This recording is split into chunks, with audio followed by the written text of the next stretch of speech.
नमस्ते दोस्तों, मैं डॉक्टर मिथुन वसवा आपका हार्दिक स्वागत करता हूं नेट इंग्लिश समरी पर। यहाँ हम यूजीसी नेट के लिए इंग्लिश लिटरेचर की समरी बताते हैं। आज हम बात करेंगे एंग्लो सेक्सन एज की फेमस पोएम डियर्स लेमन के बारे में। तो चलिए शुरू करते हैं। Dears lemon poem old English elegy है जो एक्स्टर बुक में शामिल है, जिसे 42 लाइन्स में लिखा गया है। एक्स्टर बुक में पोएम का कोई शीर्षक नहीं है। माना जाता है कि इस पोएम का नरेटर डियर उसका लेखक है। डियर एक दरबारी कवि है जिसने अपने स्वामी के दरबार में अपने प्रतिद्वंदी हेरोइंडा के आने से अपना सम्मान गंवा दिया है। इस पोएम में वो अपनी व्यक्तिगत दुर्भाग्य को साझा करता है। यह कविता मुख्य रूप से दुख, नश्वरता और सहनशीलता जैसे विषयों को दर्शाती है। अपनी निराशा में सांत्वना पाने के लिए वो जर्मनी किंवदंती और इतिहास के 5 प्रसिद्ध पात्रों के अतीत के कष्टों पर विचार करता है। इनमें से प्रत्येक कष्ट भरी कहानी के बाद एक अडिग दार्शनिक दोहराव आता है जो बताता है that passed away this also may, यानी वह भी गुजर गया तो यह भी गुजर सकता है। यह कविता इन घटनाओं का जिक्र करके यह समझाती है कि सभी दुख, चाहे वे कितने भी बड़े क्यों न हो, अस्थायी होते हैं।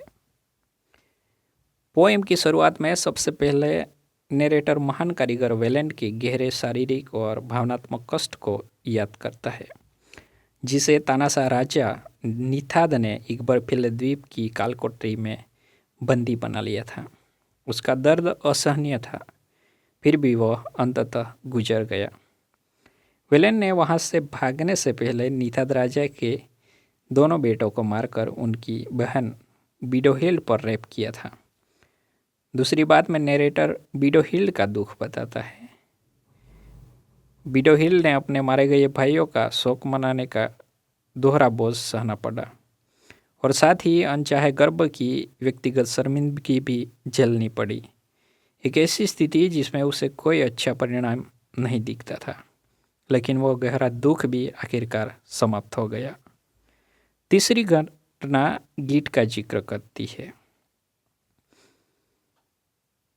गीट अपनी प्रेमिका मटिल्डा के दुखों में रातों को सो नहीं पाते थे, लेकिन वो गहरा दुख भी अधिक आखिरकार समाप्त हो गया। चौथे और 5वीं कहानी के लिए कविता निर्दयी शासकों द्वारा दिए गए कष्टों और शासन की ओर बढ़ती है। राजा थियोड्रिक के लंबे और दमनकारी शासन का उल्लेख करती है और यमनारी के क्रूर भेड़िए जैसे तय तरीकों का भी, जिसके अत्याचारों ने उसके योद्धाओं को लगातार उसके पतन की कामना करने के लिए मजबूर किया। इन दोनों मामलों में ही दमनकारी शासन भी समाप्त हो गया। आखिर में डियर दुख की उन महान कहानियों को अपनी व्यक्तिगत हानि से जोड़ता है। उसे अपने स्वामी ने अधिक कुशल दरबारी कवि हियरेट के आने से दरबारी पद से हटा दिया है। पौराणिक यातनाओं और राजाशाही अत्याचार से लेकर व्यक्तिगत करियर की निराशा तक इन विविध उदाहरणों की सूचीबद्ध करके कवि यह दर्शाता है कि दुख एक सार्वभौमिक मानवीय अनुभव है और उससे भी आगे बढ़कर कवि निष्कर्ष प्रस्तुत करता है कि that passed away this also may, यानी वह भी गुजर गया, यह भी गुजर जाएगा। समय सभी कष्टों का अंतिम मरहम है। तो दोस्तों, ये थी डियर्स लेमन पोएम की बातें।